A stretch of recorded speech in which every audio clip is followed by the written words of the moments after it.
Caminhoneiros. Sim, esse é o novo foco de criminosos por todo o país. O Brasil conta hoje com uma frota de 3 milhões e 131 mil caminhões, sendo São Paulo o estado com maior número de registros, aproximadamente 730 mil caminhões. Em 2021, a Polícia Civil começou a combater uma nova ação de sequestradores que surgia na Grande São Paulo. O esquema descoberto ficou conhecido como golpe do frete falso. Veja agora no Casos de Polícia.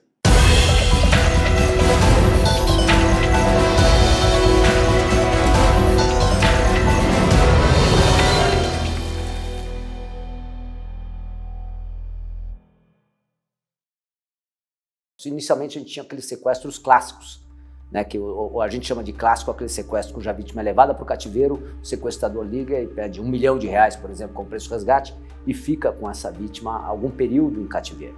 Ainda aí tem uma atuação da divisão de sequestro.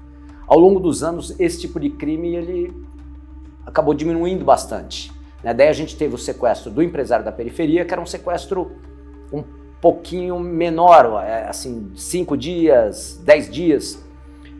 E aí vieram os avanços tecnológicos e o Pix. Com os avanços tecnológicos e o Pix, no final de 2021, a gente começou a enfrentar a introdução desses avanços nos fenômenos criminais, especialmente no sequestro.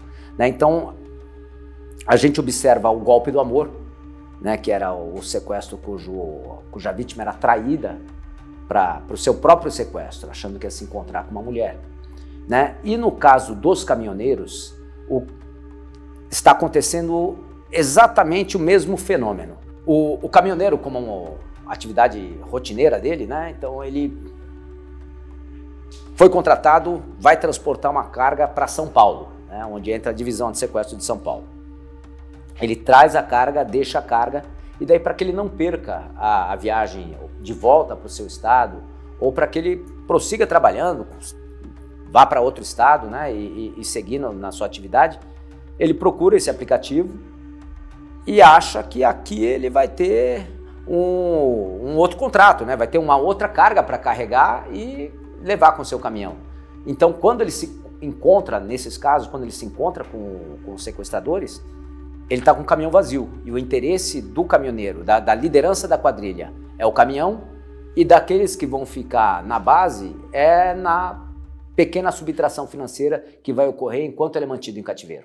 A maior concentração de caminhões está na capital paulista, que comporta cerca de 146 mil unidades. Apesar disso, o crime se estende a outras regiões do país. Com cargas valiosas e viajando sozinhos, os caminhoneiros enfrentam, além dos desafios do trânsito e do cansaço, a ação de criminosos covardes, que usam a tecnologia para atrair suas vítimas. O que a gente tem observado mais recentemente? Nós tivemos uma atividade bastante efetiva dessas organizações em Guarulhos, na cidade de Guarulhos, e na zona sul da capital. E as ações da divisão de sequestro reduziram bastante a atividade dessas organizações que estão sendo desarticuladas pelas nossas investigações e operações. A gente notou que o modus operandi dessas quadrilhas realmente existe uma distribuição de tarefas bem delimitada. Tem o sujeito que ele é responsável apenas pelo arrebatamento, tem aquele autor, aquele agente que ele é responsável apenas e tão somente pela guarda do cativeiro, por vigiar a vítima do cativeiro, e aí entra a parte mais intelectual da quadrilha, que é o sujeito que manipula o telefone celular da vítima.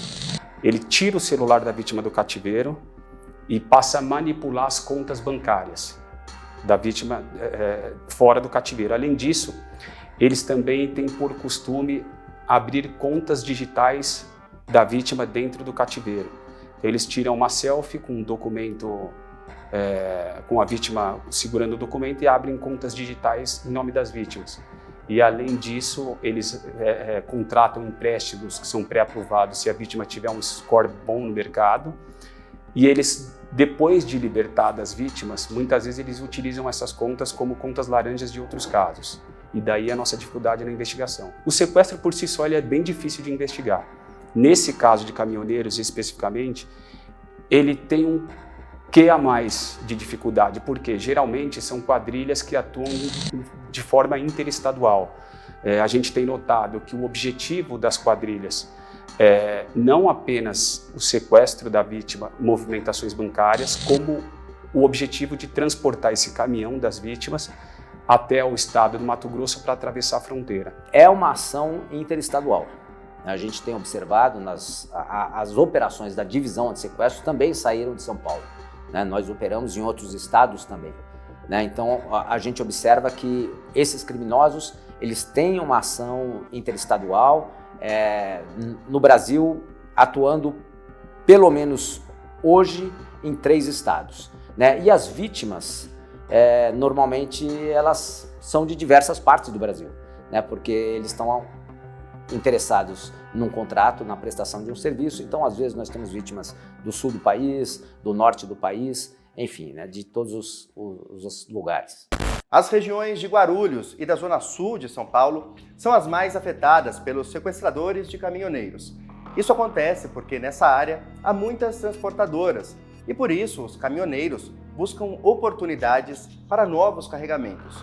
O que eles não esperam é que criminosos bem articulados também já se instalaram nesse local. A gente tem assim uma operação em Guarulhos, bem importante, e uma operação em Itapecerica da Serra, Zona Sul de São Paulo. Nós temos essa ação especialmente nesses locais porque nós temos muitas empresas que poderiam realmente, de fato, contratar esses caminhoneiros.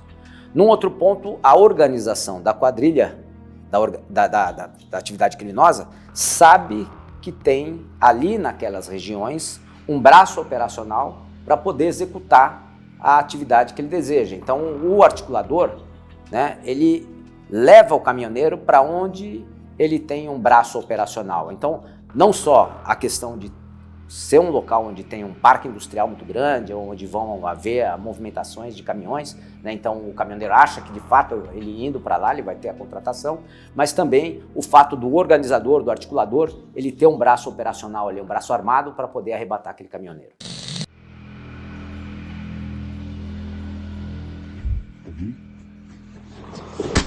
Polícia! Polícia! Polícia! Polícia! Calma, polícia, começou.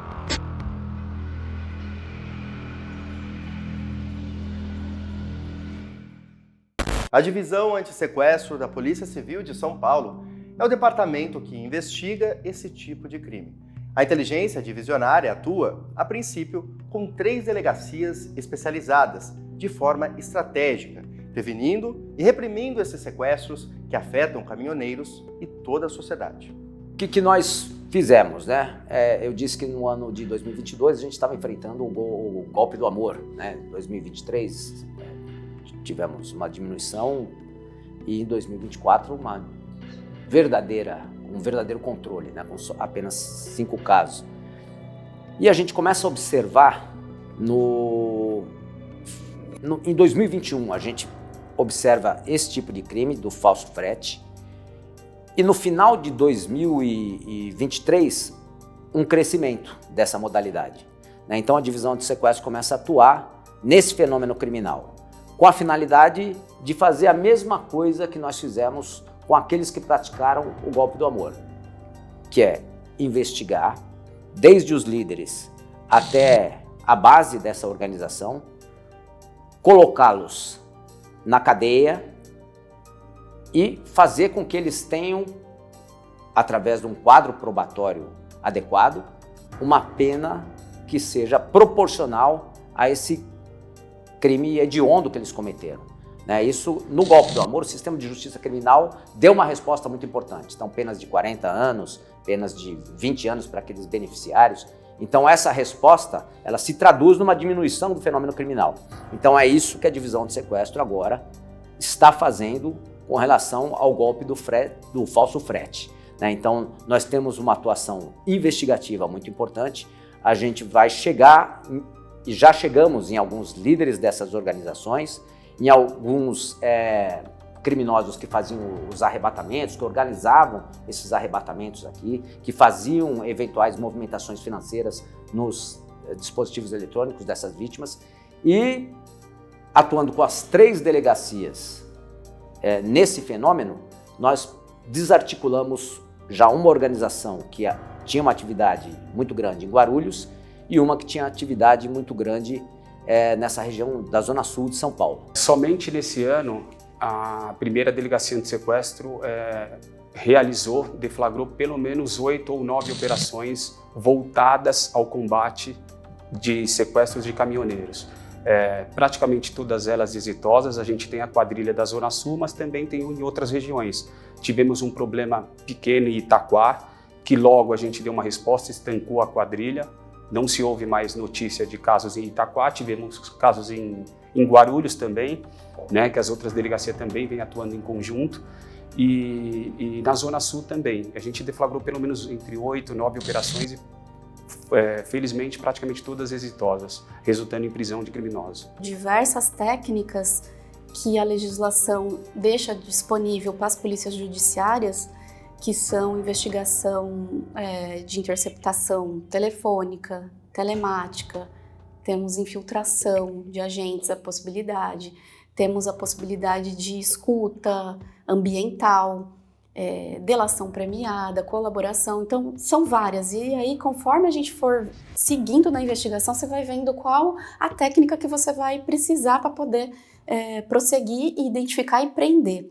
No dia 24 de setembro de 2024, em mais uma operação de sucesso, a Polícia Civil de São Paulo descobriu outro cativeiro e conseguiu desmantelar uma quadrilha de Itaquaquecetuba, após uma grande investigação sobre 4 sequestradores que estavam atuando na região. Esses indivíduos vinham praticando sequestros contra pequenos caminhões de carga na região do pedágio de Guararema, tá? Pessoas vindas de outros estados. Esses motoristas eram capturados, levados a um cárcere. Nesse local, uma casa utilizada por esse grupo criminoso, eles eram mantidos por horas, muitas vezes até por mais de um dia, e eram efetuados diversos saques ou transferências bancárias via modalidade Pix de suas contas. Nós tínhamos um centro na cidade de Itaquaquecetuba, onde esses motoristas de pequenos caminhões eram mantidos. E com essa investigação foi possível, em pelo menos 4 vítimas, localizar o local onde elas eram mantidas. Com essa localização e com as transferências foi possível se ampliar a investigação e se descobrir os reais autores. Esses autores, inclusive, já possuem membros que já se encontram presos. Tá? E esses membros, mesmo depois de presos, continuam mantendo contato com os seus parceiros aqui fora de crime, tá? com essas associações criminosas, e continuam essa prática. Tá? Polícia! Polícia! Levanta a mão! Levanta a mão! Levanta a mão! Levanta a mão! A mão! Quero ver a mão! Quero ver a mão! Quero ver a mão! Quero ver a mão! Põe a mão pra cima, caralho! Põe a mão pra cima!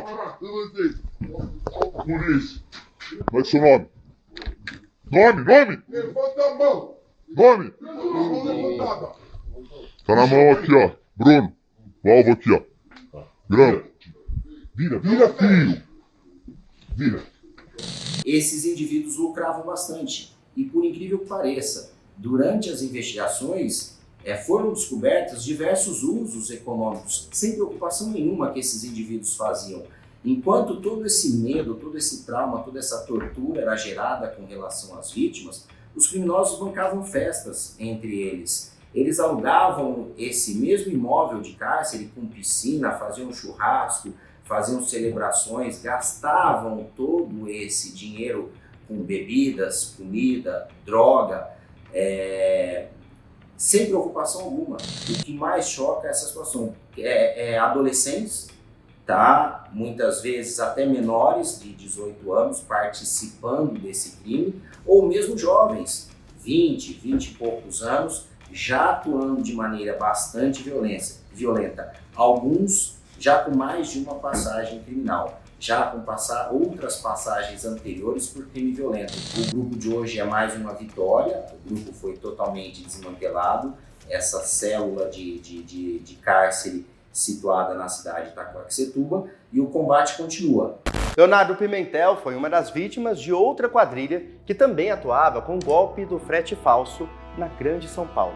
Em janeiro de 2024, ele chegou a ficar 24 horas em um cativeiro próximo ao Aeroporto Internacional de Guarulhos, onde passou por ameaças depois de ter seu caminhão roubado. Eu estava no interior de São Paulo, entrei em contato com pessoas. Na verdade, eles entraram em contato comigo, né? Através de um grupo de cargas. Eu estava no interior de São Paulo, em Jaú, e estava buscando carga para vir para Santa Catarina, que é onde eu resido. Aí, nesse grupo de cargas, eu mandei mensagem, né, dizendo que procurava cargas, dizendo a minha localização e para onde eu queria ir. Aí, eles mandaram no privado para mim, dizendo que tinha uma carga de adubo, que eu carregaria em Guarulhos, São Paulo, para descarregar em Balneário Pissarras, que é próximo daqui de onde eu moro, que eu moro em Jaraguá do Sul, certo? Aí me mandaram a localização da suposta empresa onde eu carregaria. E eu não desconfiei de nada, porque eu puxei no mapa ali, e justamente o ponto da localização ficava num condomínio industrial ali, sabe, em Guarulhos, as margens da rodovia Ayrton Senna. Aí eu fui até no local lá. Quando cheguei lá, entrei em contato com o cara, liguei para ele, né? Falei, tô aqui. Qual das empresas que é que eles falaram? Ele me falou assim, já tô mandando um rapaz te recepcionar aí. Aí, do nada, encostou um carro ali, saiu 2 rapazes do carro, fardado de empresas de logística e tudo mais, assim. Mandaram encostar o caminhão numa estrada de chão ali, frente a umas empresas. Eu desci do caminhão, eles fizeram tipo uma vistoria no caminhão, e daí deram voz de assalto. Aí puxaram arma para mim, dizendo que era um assalto, que eles queriam o caminhão, e mandaram eu entrar nesse carro, era um Palio. Aí me levaram para uma favela lá, deve ser meio próximo ali, né, porque não demorou muito para eu chegar. Me jogaram num cativeiro lá e fizeram ameaças para mim. Enquanto isso, outra equipe pegou o caminhão e direcionou o caminhão ao Paraguai, né? Nesse meio termo aí, passou uma noite, um dia, noite, daí eles entraram em contato com meu pai no outro dia, que era o proprietário do caminhão, para pedir o resgate. Tendo em vista que o pai estava no estado do Rio Grande do Sul e o filho sequestrado aqui em São Paulo, eles então acionaram e passaram esse caso para a gente atuar. As informações que chegavam aos poucos davam conta que o pai já havia encaminhado R$2.000 a pedido dos infratores, sendo que eles indicaram uma conta cuja beneficiária estaria na cidade de Osasco. A Polícia Militar do Estado de São Paulo também tomou conhecimento dessa mesma ocorrência e também começou a atuar, tudo na tentativa da gente. O principal objetivo nos casos de sequestro é a gente ver a vítima liberta e sã e salva, com saúde, sem ter, nenhuma lesão. Então a gente trabalha contra o tempo para que esse momento de libertação da vítima aconteça. E as forças da lei acabam atuando em integração, de modo que a Polícia do Rio Grande do Sul, junto com a Polícia Civil do Estado de São Paulo, assim como a Polícia Militar também, todos empenhados para que a vítima fosse liberta. A Polícia Militar conseguiu prender, então, uma pessoa em Osasco, que teria deixado com que valores caíssem na sua conta bancária, e ela, então, foi decretada a prisão dela em flagrante. Aliado a isso, uma outra equipe da Polícia Militar tomou conhecimento que possivelmente a vítima teria ido até a cidade de Guarulhos, e lá é que ela teria sido arrebatada. Diligenciaram lá, aí tiveram diversas informações que confirmaram essa informação, e acho que quando teve a prisão dessa pessoa em Osasco, eles descobriram que a polícia estava no caso e acabaram libertando a vítima. Levanta a porra da mão, qual o seu nome? Nem insista. Insistar vai tomar, entendeu? Você entendeu? Perdeu, a casa caiu, Adão. Nem insista. Vai.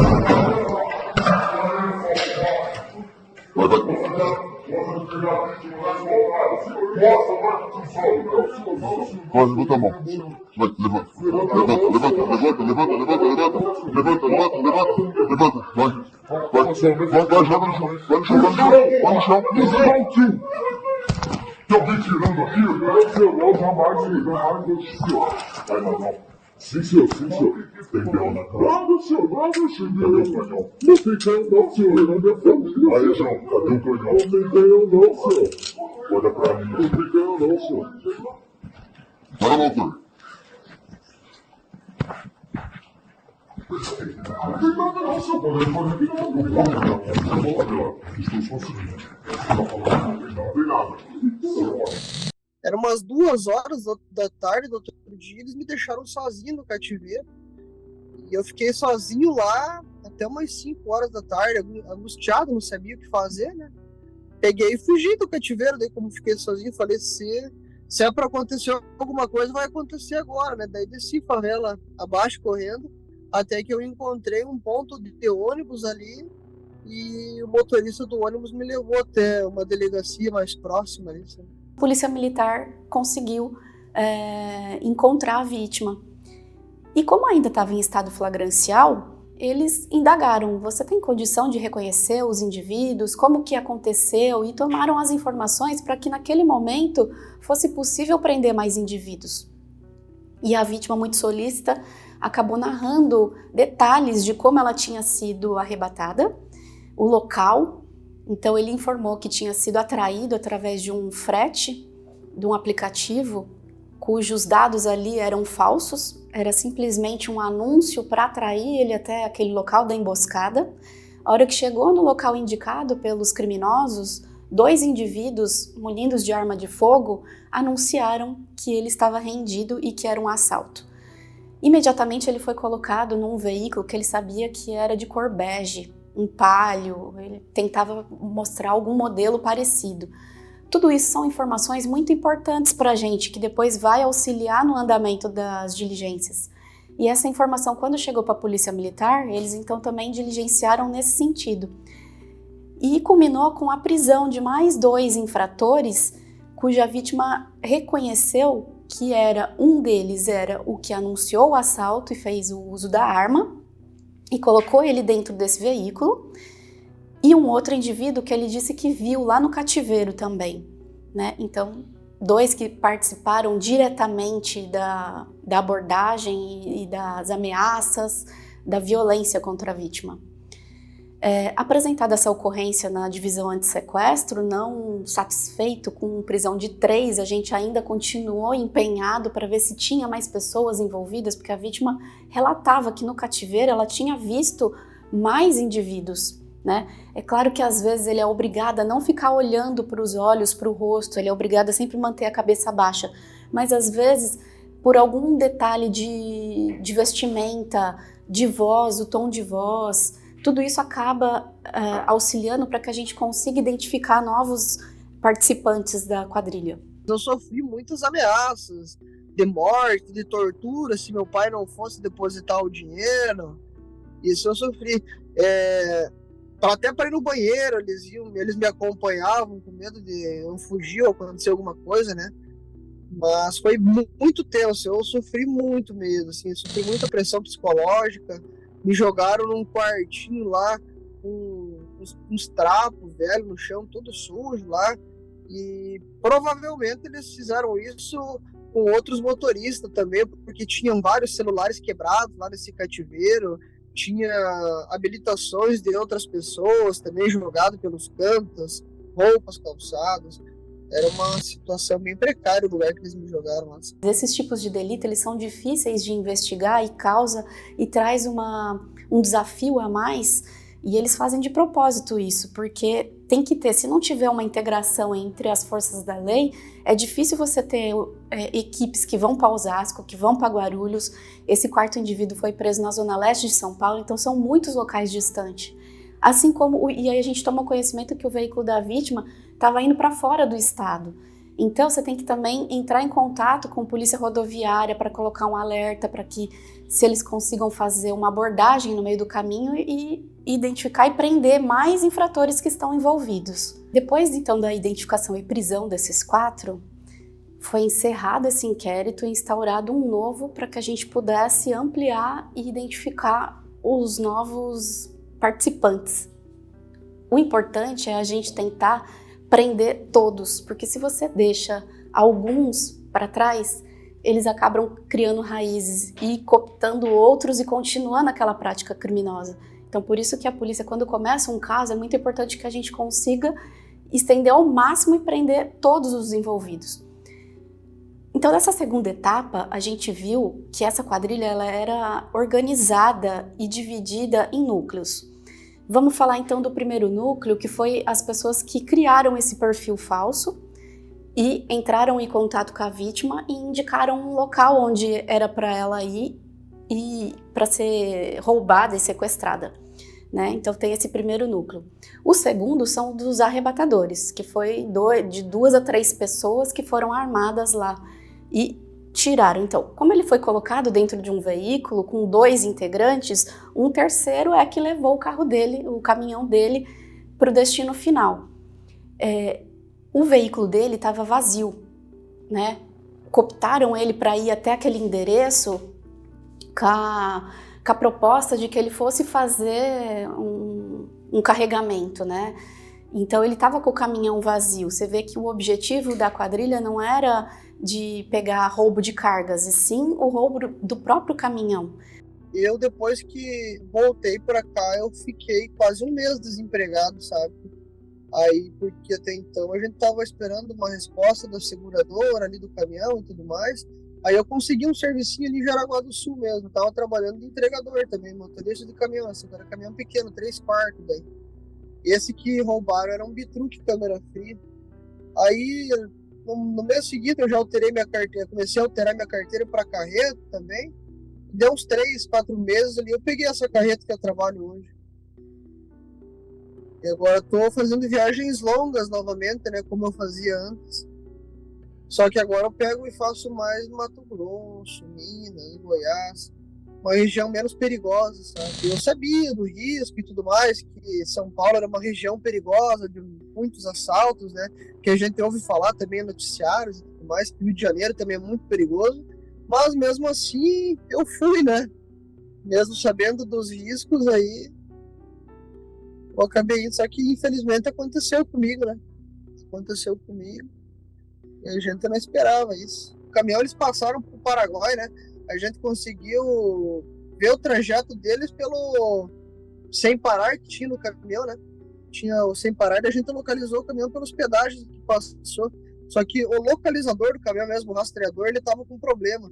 E justamente naquela semana que aconteceu o sequestro, era para eu consertar o rastreador do caminhão, para encostar em Joinville para fazer o conserto dele, para reprogramar ele no caso, né? Só que daí não deu nem tempo de descer aqui para baixo. Só o caminhão tinha seguro, né? O agregado não, no caso a câmera fria.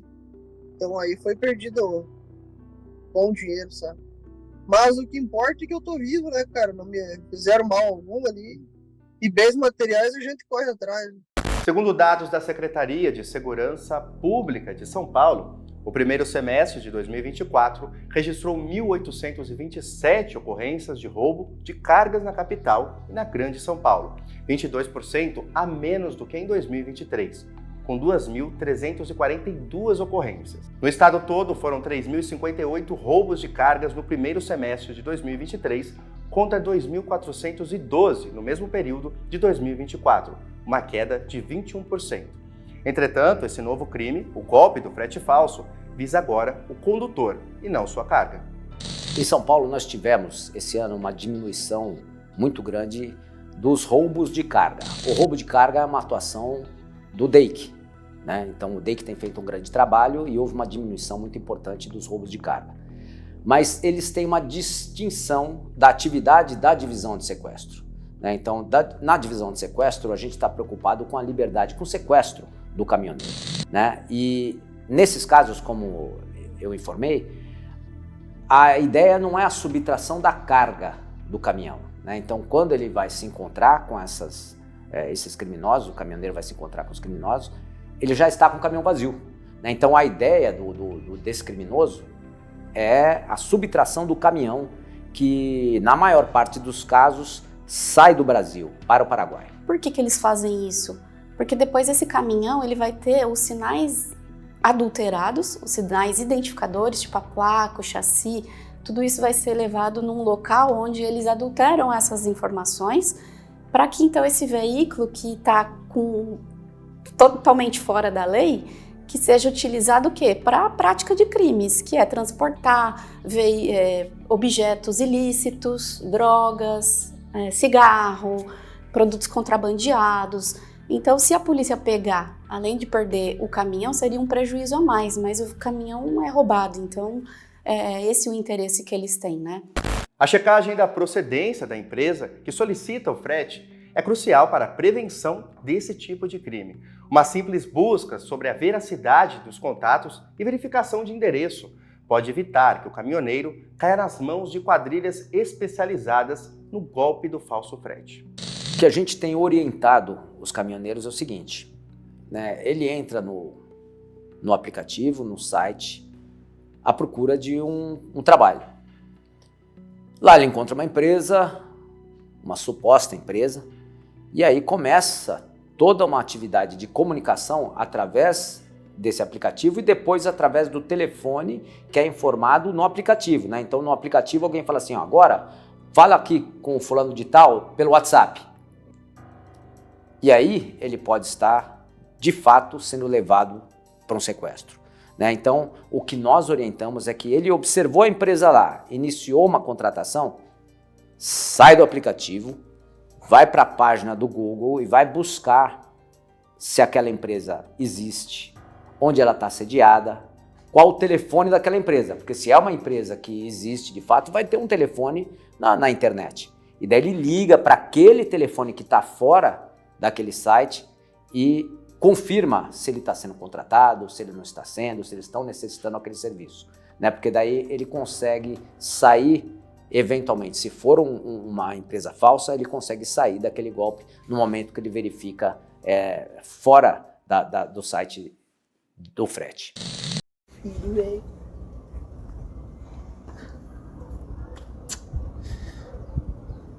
Ontem nem passei em casa pra dar um abraço nele, vim direto.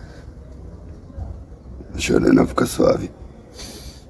Mas deixa eu morrer, pelo amor de Deus. O dinheiro é de quem, essa porra? O dinheiro é deles aqui, ó. Manda pra eles, pelo amor de Deus. Manda pra eles isso aqui. Resolve aí, pelo amor de Deus. Mostra aí o pente aí, pra esses filha da puta Pelo ver que vai amor de ficar. Deus, manda aí. Não, pelo amor de Deus. Quando a gente consegue tirar a vítima do cativeiro, ela fica muito abalada. É um trauma que, às vezes, não perdura somente no período que ele ficou no cativeiro, e sim um período depois disso, né? Assim como os familiares também acabam ficando amedrontados, aterrorizados de sofrer novamente toda aquela situação que a família inteira fica com medo de qual será o desfecho, se o seu familiar vai chegar em casa com vida, salvo, se vai ter algum tipo de agressão. Então, tudo isso, infelizmente, além da vítima sair traumatizada, a família também sofre junto. O sequestro é um crime extremamente grave. E por ser grave, tem todo um tratamento especial legal, um tratamento especial convencional. Então, internacionalmente, quando a gente solicita informações para empresas multinacionais, essas informações vêm mais rápido porque a gente tem uma vítima em cativeiro, né? E aqui em São Paulo, na Polícia Civil do Estado de São Paulo, nós estamos no DOP. O DOP tem o serviço aerotático, tem as divisões de operações especiais, tem um grupo especial de reação, tem o Garra, ou seja, tem uma tropa gigantesca que, quando é necessário, é acionada para estar atuando junto com a divisão antissequestro, onde os policiais são extremamente treinados para fazer o acolhimento daquela família, para investigar aquele crime bárbaro e para finalmente, em operações, prender esses criminosos, ou ainda, o que é muito gratificante, é libertar essas vítimas, né? Então não tem nada mais emocionante do que você trazer aquela pessoa de volta para sua família e vivenciar aquele momento. Isso aí é maravilhoso na vida de qualquer policial, né? Um grande presente. Ô, Vanessa, vem cá.